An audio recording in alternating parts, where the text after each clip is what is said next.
Teman-teman yang dirahmati Allah Subhanahu wa taala, dalam menjalani proses hijrah, ini juga ada kaitannya dengan peringatan bulan Muharram atau tahun baru Hijriyah. Walaupun Nabi itu nggak hijrah di bulan Muharram sih. Nabi hijrah itu di bulan Safar dan Rabiul Awal. Cuman bulan Muharram ini sering dijadikan sebagai momentum memperingati peristiwa hijrah. Karena memang sejak terjadinya hijrah, Islam menggunakan peristiwa ini sebagai penanggalan dalam sejarah Islam. Sehingga kita mengenal dengan istilah tahun baru Hijriyah. Jadi tahun Hijriyah itu adalah tahun yang diambil namanya dari peristiwa hijrah. Sehingga pada bulan pertama dari tahun Hijriyah yaitu bulan Muharram, umat Islam menjadikannya sebagai momentum dalam memperingati peristiwa hijrah. Jadi bukan berarti hijrah terjadi di bulan Muharram. Saking pentingnya peristiwa hijrah ini, sampai kaum muslimin menjadikannya sebagai nama tahun, yaitu tahun Hijriyah. Karena kebiasaan orang Arab dulu itu menamakan nama tahun dengan nama peristiwa-peristiwa besar yang terjadi. Misalnya tahun gajah. Itu tahun ketika Raja Abraha dari Ethiopia menyerang kota Mekah dan dia dihancurkan oleh pasukan burung ababil. Sehingga tahun itu dikenal dengan nama tahun gajah.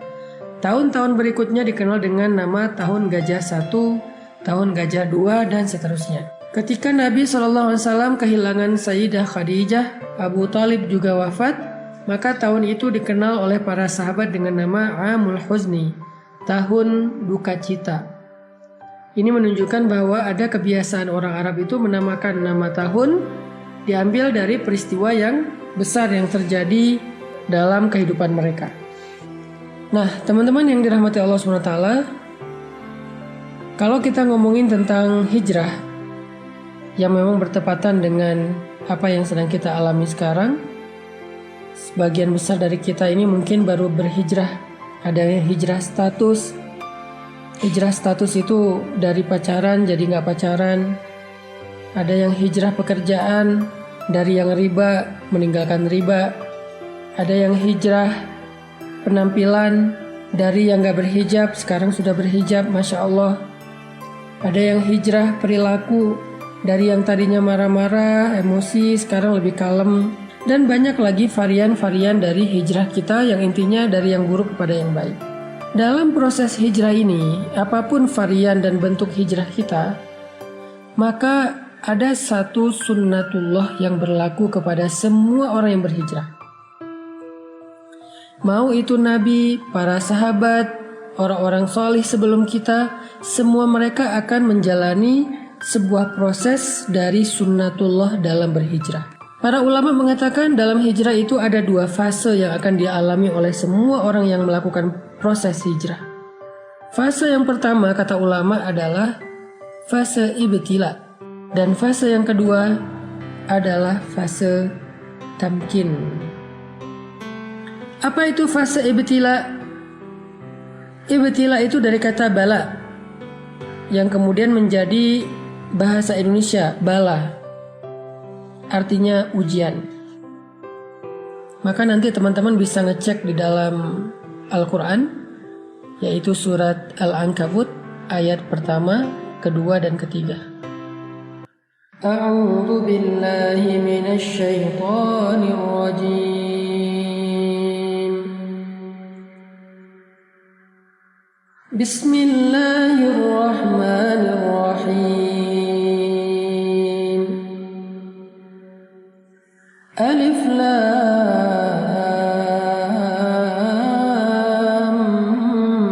Mim.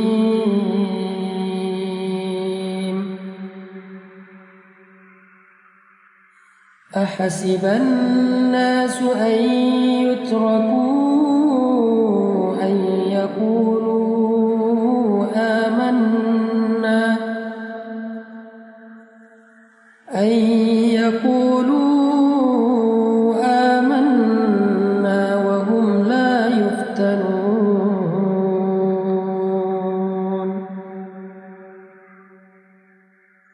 وَلَقَدْ فَتَنَّا الَّذِينَ مِنْ قَبْلِهِمْ فَلَيَعْلَمَنَّ اللَّهُ الَّذِينَ صَدَقُوا وَلَيَعْلَمَنَّ الْكَاذِبِينَ.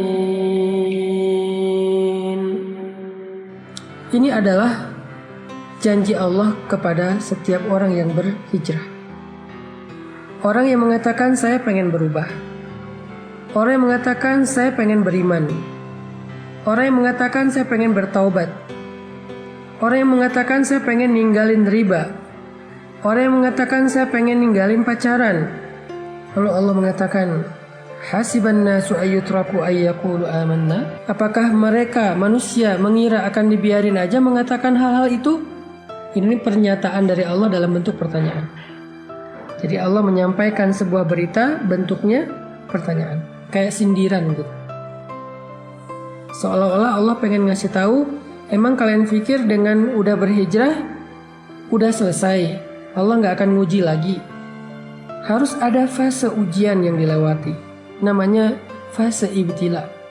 Dan ternyata itu bukan hanya kita alami sendiri, tetapi orang sebelum kita pun mengalami hal yang sama, padahal mereka lebih baik dan lebih soleh daripada kita. وَلَقَدْ فَتَنَّا الَّذِينَ مِنْ قَبْلِهِمْ فَلَيَعْلَمَنَّ اللَّهُ الَّذِينَ صَدَقُوا وَلَيَعْلَمَنَّ الْكَاذِبِينَ. Dan sungguh kami sudah pernah menguji orang-orang sebelum mereka, sehingga Allah tahu siapa di antara mereka yang benar, yang jujur, dan siapa di antara mereka yang dusta. Bilal bin Rabah, ketika beliau masuk Islam, Allah mengujinya, ketahuan lagi sholat oleh tuannya, sehingga akhirnya beliau disiksa oleh Umayyah bin Khalaf dengan penyiksaan yang luar biasa. Asia istri Fir'aun, ketahuan sudah beriman kepada agamanya Musa, langsung disalib di pohon korma oleh suaminya sendiri sampai wafat. Begitu juga dengan sahabat-sahabat yang lain, orang-orang soleh yang lain, para anbiya. Ketika mereka berjalan di jalan Allah, apakah itu dakwah, apakah itu masuk Islam, apakah itu berhijrah, ketika mereka melangkah di jalan Allah, maka fase pertama yang akan mereka lalui adalah fase ibtila. Semuanya sama. Semuanya mengalami fase itu, fase ibtila. Cuman varian dan bentuk dari ibtila dan ujian itu yang beda-beda antara satu dengan yang lain, teman-teman. Jadi kita nggak sendiri. Orang yang lebih soleh dari kita pun mengalami. Kalau kita protes bilang, ya Allah kenapa saya? Enggak, bukan kita doang. Allah mengatakan di dalam surat Al-Baqarah, Am hasibtum an tadkhulul jannah walamma ya'tikum mathalul ladzina khalau min qablikum. Apakah kalian mengira, sama dengan surat Al-Ankabut, apakah manusia mengira? Kalau sekarang apakah kalian mengira? Apakah kalian mengira bahwa kalian akan begitu saja masuk ke dalam surga, sedangkan belum datang kepada kalian ujian-ujian yang pernah dialami oleh orang sebelum kalian? Jadi kalau tadi, apakah manusia mengira akan dibiarkan saja mengatakan beriman padahal belum diuji? Kalau sekarang, apakah kalian mengira akan masuk surga begitu aja padahal kalian belum diuji? Walamma ya'tikum mathalul ladzina khalau min qablikum.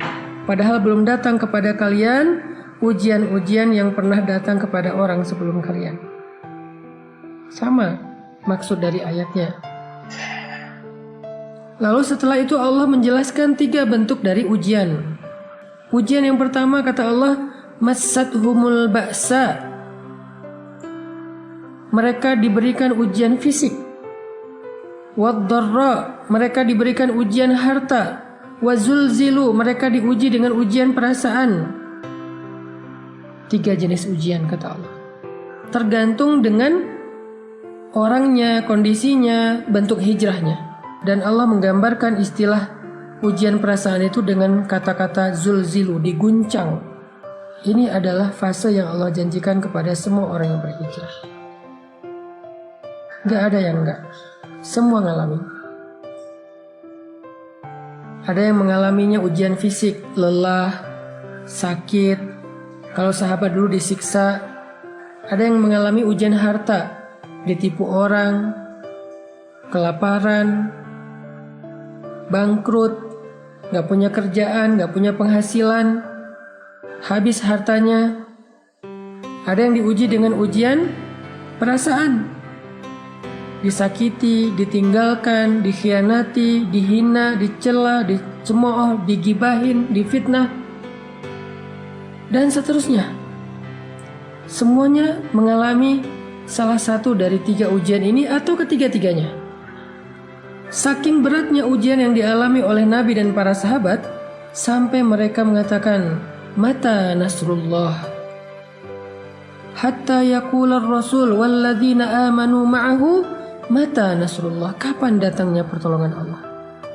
Kapan kita keluar dari ujian ini? Kapan semua ini selesai? Kapan semua ini berakhir? Mata nasrullah? Nabi loh yang nanya, sahabat yang nanya, saking beratnya ujian mereka. Allah menjawab, "Ala inna nasrullahi qarib." Bukankah pertolongan Allah sudah dekat? Apa maksud Allah di dalam ayat ini?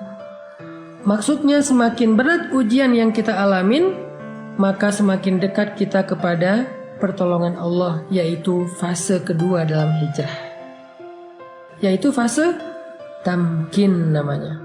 Fase ditolong oleh Allah SWT. Fase ketika Allah membukakan jalan keluar. Wa may yattaqillaha yaj'al lahu makhraja. Siapa yang sabar, yang taat, yang istiqomah, bertakwa kepada Allah, Allah kasih jalan keluar. Tapi sebelum Allah kasih jalan keluar, ada fase yang harus dia lalui, yaitu fase sabar, fase ujian. Itulah takwa.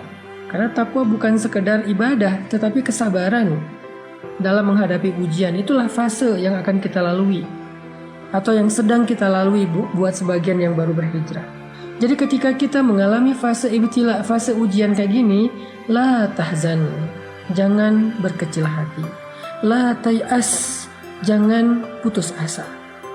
La taqlaq, jangan ragu kepada pertolongan Allah. Kenapa? Itu bukan tanda-tanda bahwa kita salah memilih jalan. Buat yang memutuskan pacarnya udah gak mau pacaran, tiba-tiba pacarnya jadian sama yang lain, atau malah menikah dan bahagia, sementara kita belum dapat jodoh sampai sekarang, itu bukan pertanda kalau kalian salah memilih jalan. Enggak. Karena jalan yang kita pilih dulu, yang kita lalui dulu itu adalah jalan yang salah.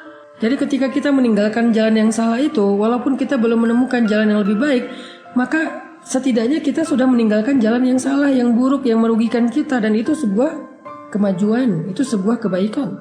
Jangan sampai kita menyesal meninggalkan pekerjaan yang ada ribanya dengan mengatakan, "Duh, sekarang saya gak punya penghasilan, saya gak punya pemasukan, saya gak punya pekerjaan. Sedih juga sih udah ninggalin kerjaan yang dulu. Kalau dulu masih ada penghasilan, walaupun haram." Enggak. Keadaan kita sekarang tanpa penghasilan itu lebih baik daripada dulu ketika kita mendapatkan harta-harta yang haram. Sekarang tuh lebih baik. Walaupun mungkin sedikit merepotkan keluarga. Ada ujian tadi, dihina orang, diomongin orang, dikritik orang, dicela orang. Sekarang gak punya pekerjaan tetapi hartanya berkah, sekarang jauh lebih baik. Hanya mungkin sekarang sedang mengalami fase ibtila, fase diuji. Dan fase ujian itu akan naik terus tingkatannya. Makin lama makin berat, makin panas, makin luar biasa, makin beban. Kayak gitu memang fasenya, kayak orang panas naik terus, kayak orang demam naik terus panasnya. Tapi ketika udah berada di puncak, udah berat banget, gak ketahan lagi, sampai kita bertanya kapan selesainya semua ini, kapan berakhir dan segala macam, Allah menjawab teriakan kita. Allah menjawab pertanyaan kita. Kata Allah, "Ala inna nasrallahi qarib." Sungguh pertolongan Allah udah dekat, wahai hambaku. Jangan berputus asa. Jangan menyerah dulu. Pertolongan Allah udah dekat. Sabar dikit aja lagi. Karena kalau kamu menyerah sekarang, maka sia-sia semua kesabaranmu selama ini. Karena udah hampir sampai. Kalau balik arah lagi, jauh lagi tuh. Udah tempuh aja perjalanan ini. Sabar dikit gak punya penghasilan sekarang. Sabar dikit kalau kita jadi single, jomblo sendiri, gak ada siapa-siapa. Di usia yang segini belum dapat jodoh. Dikit lagi. La taklak, jangan ragu sama janji Allah. Innahu la yukhliful mi'ad. Allah gak pernah ingkar janji. Masih ingat kisah ibu Musa yang menghanyutkan bayinya ke sungai Nil? Apakah Allah ingkar janji? Masih ingat kisah perang Badar, para sahabat yang ditolong oleh para malaikat? Apakah Allah ingkar janji? Masih ingat cerita Musa hijrah ke Madian kemarin? Apakah Allah ingkar janji? Kalla, sama sekali enggak. Jadi jangan ragu. Jangan sampai kita suuzon sama Allah. Jangan sampai kita ngerasa bahwa kita salah pilih jalan. Lalu kita menyesal sudah memilih jalan Allah ini, jalan hijrah. La taklak, jangan meragukan Allah. La tahzan, jangan berkecil hati. La tay'as, jangan berputus asa. Ala inna nasrallahi qarib. Pertolongan Allah sebentar lagi akan datang. Pertolongan Allah udah on the way, bentar lagi sampai. Jangan sampai kita cancel ordernya. Padahal kurirnya udah hampir sampai tuh di depan rumah kita. Dikit lagi. Kenapa Allah tunggu lama banget? Kenapa Allah kasih saya waktu sampai kayak gini? Fala ya'lamannallahu alladhina shadaqu wa la ya'lamannal kadhibin. Allah pengen lihat siapa dari kita yang layak mendapatkan betapa istimewanya pertolongan Allah. Siapa dari kita yang layak mendapatkan rahmat Allah? Siapa dari kita yang layak mendapatkan perhatian Allah? Yang layak mendapatkan cinta Allah? Dan itu gak mudah. Cinta Allah itu terlalu istimewa. Cinta makhluk aja kita berjuang, masa cinta Allah dapatnya gratisan? Kalau gitu Allah hitung-hitungan dong sama kita. Bukan. Allah pengen mengajarkan kita tentang sabar. Allah pengen mendewasakan kita. Allah pengen melatih kebijaksanaan kita. Seandainya Allah berikan surga itu secara gratis tanpa beramal, maka gak akan ada bedanya antara orang yang baik dengan orang yang jahat. Berarti Allah gak adil dong, memperlakukan sama antara orang yang baik dengan orang yang jahat. Orang menyakiti orang lain tetap masuk surga, pembunuh tetap masuk surga, yang mengambil hak orang lain tetap masuk surga, yang zalim, yang kejam tetap masuk surga. Kan gak adil. Kebaikan Allah itu adalah ketika Allah bersikap adil kepada hambanya. Tetapi Allah selalu membuka pintu maaf, taubat dan ampunan bagi mereka yang mau memperbaiki diri. Sebanyak apapun dosanya, fala ubali, kata Allah, aku gak peduli. Kita harus memahami Allah itu secara utuh, gak boleh parsial. Jadi jangan putus asa, jangan berhenti berharap, jangan berhenti bersabar, jangan U-turn dulu. Pertolongan Allah itu dikit lagi sampai, udah on the way, OTW udah.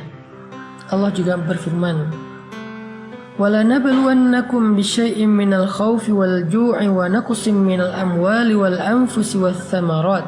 Kami pasti akan menguji kalian, pasti. وَلَنَبْلُوَنَّكُمْ, pakai tasydid, penegasan. Pasti kami akan menguji kalian. Fase ujian, fase ibtila, fase sabar ini memang fase yang harus kita lalui semuanya, gak ada pengecualian, termasuk para nabi yang lebih soleh daripada kita, termasuk Rasulullah yang lebih dicintai Allah daripada kita, kekasih Allah sekalipun melewati fase ini. Terus siapa kita untuk melangkahi, men-skip fase ini? Gak. Semua kita ngalamin. Nabi Muhammad aja yang lebih keren daripada kita ngalamin ujian yang berat. Apalagi kita yang keimanannya belum tentu benar, yang kata-kata hijrahnya belum tentu jujur, yang bilang pengen memperbaiki diri belum tentu sungguh-sungguh. Maka Allah pasti akan menguji semua kita. Semua kita. وَلَنَبْلُوَنَّكُمْ, pasti kami akan menguji kalian.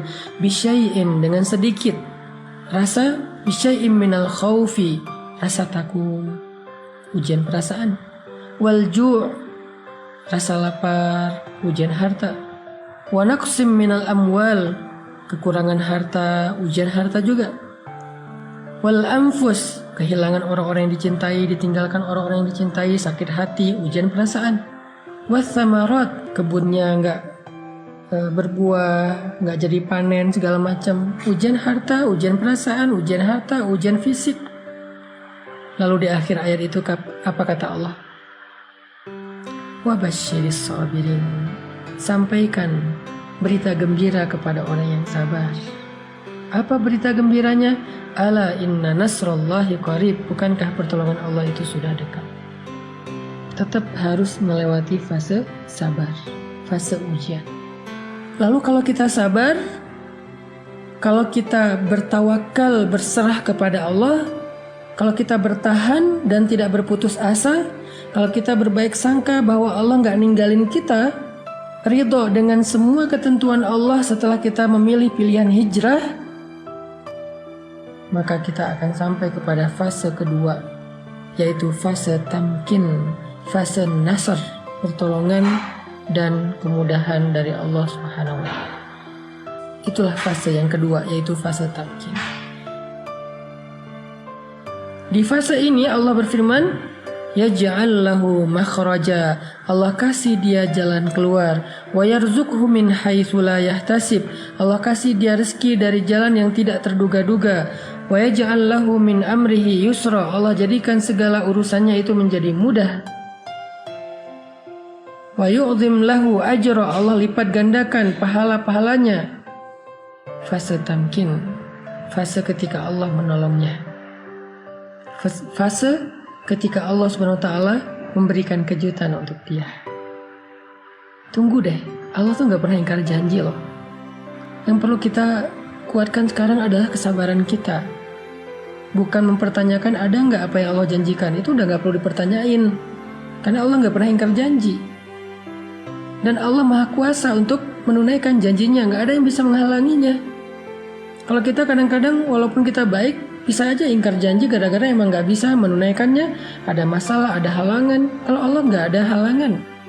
Jadi kita gak perlu mempertanyakan apakah janji itu ada, apakah kejutan itu ada. Itu bukan bagian kita. Justru itu yang melemahkan kita. Gak usah ditanyain. Yang perlu kita siapin, yang perlu kita kuatkan itu adalah kesabaran kita sekarang dalam fase ibtila. Kesabaran kita untuk menunggu janji Allah. Ala inna nasrullahi qarib. Bukankah pertolongan Allah udah dekat? Kita kuatkan aja dulu kesabaran kita. Tunggu aja. Pasti Allah akan tunaikan janjinya. Pasti Allah akan kasih kita kejutan yang bikin kita senyum-senyum sendiri nanti. Ana inda dhanni abdi bi, kata Allah. Aku tergantung prasangka hambaku kepadaku.